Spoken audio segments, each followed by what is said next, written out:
Hi, it's Deborah Poneman, founder of Yes to Success, where we offer knowledge and tools for you to live your ultimate life. In our personal relationships, clearer communication fosters greater intimacy. When we listen to our partner in a way that he or she feels heard, he or she will also then feel more loved, more honored, more appreciated, and more respected. When we listen to our kids in a way that they feel heard, it helps bolster their self-esteem and again, makes them feel loved. In our business relationships, listening not only prevents misunderstandings, but if you're multitasking or otherwise distracted while your partners or your associates or your employees are sharing something with you that's very important to them, it can engender feelings of being disrespected and damage the relationship on a very fundamental level. Being a great listener is really about listening to somebody else in a way that you would like to be listened to yourself. So here are a few ways that will allow other people to feel like they're really being heard. First, it's good to face the person that you're talking to. Lean a little bit forward. That's a very effective nonverbal way of saying, I'm listening. As is eye contact, but don't overdo the eye contact too much. I was doing a interview one time. Yeah, that's what it's called, an interview. And it was a live on-air interview. And the person interviewing me was making such intense eye contact that I was so uncomfortable. It actually distracted me and it made it super hard for me to keep focus on what I was saying. Other nonverbal indications that you really are listening include nodding your head or smiling or mirroring their facial expression. If they're concerned, then you mirror concern on your face. If they're happy about something, you register happiness on your face. If they're sharing something they're all excited about and animated, a neutral expression is not the mirror that makes somebody feel like they're being heard. Now, this next point is probably self-evident, but if someone says they need to talk to you and ask you if you have the time, if you say yes, then you want to put down your book or I was going to say newspaper. I don't think people read newspapers anymore, but put down your book or your tablet, close your computer, close the lid, turn off the TV, mute your cell phone or turn it over. And if you forget and it rings, ignore it. When you ignore it, you're saying to the person you're with, I don't care who's trying to get in touch with me. They'll have to wait because you're the most important person in the world to me right now. You can also use verbal responses that show you're listening and that you're interested in what the other person is saying. Things like, huh, or whoa. Or you can say things like, that is amazing, or that is so interesting.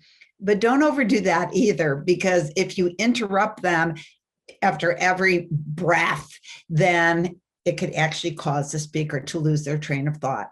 You can also ask questions like, well, what did you do next? Or how did you react? Or how did that make you feel? Being a great listener is not about thinking what you're going to say next. The speaker can feel if you're just waiting for him or her to take a breath so that you can jump in. When the speaker is really done, and if you're not sure, you can ask them, do you have anything else you want to add to that? But when they're done, a way they will feel heard is if you paraphrase what they just said. So what you're saying is, you really didn't like living in North Carolina. See, or else you could ask for clarification. Don't pretend that you know what somebody is saying if you don't. It's more respectful to ask them for clarification, because if you don't and you're pretending, you're going to get caught later. So don't act like you know what they're saying when you really don't. And of course, if you want to give your opinion or advice, always ask first if they would like it. And don't give it unless the answer is yes. You can say something like, do you want me to share my opinion on that? Or can I share my thoughts with you on that? This is especially important with your children who might already have developed a knee-jerk reaction to you offering any advice. And if you do unsolicited, they will feel immediately invalidated or angry. So don't start telling them your opinion if they haven't asked for it. It's a great way to damage a relationship. Believe it or not, my mother used to use active listening techniques. She would ask if we wanted her opinion. And she didn't take any class. She just knew it intuitively. Actually, when my brother and I were really little, which was well over half a century ago, she did go to child guidance classes.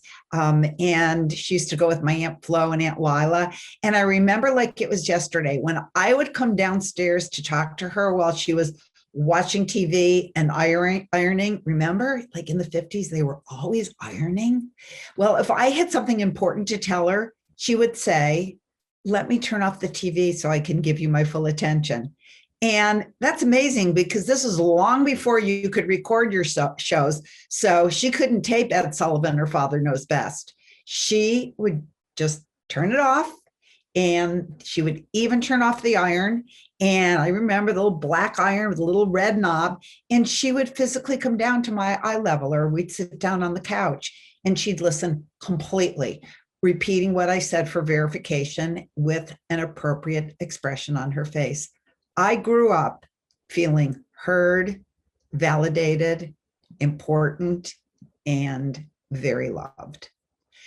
When you think about it, it's really all about being in the present moment, which in itself is actually a powerful spiritual practice.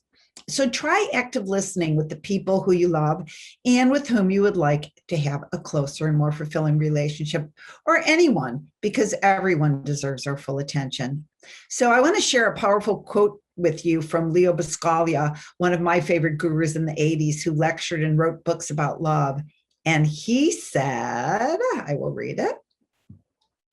Too often we underestimate the power of a touch, a smile, a kind word, a listening ear, an honest compliment, or the smallest act of caring, all of which have the potential to turn a life around.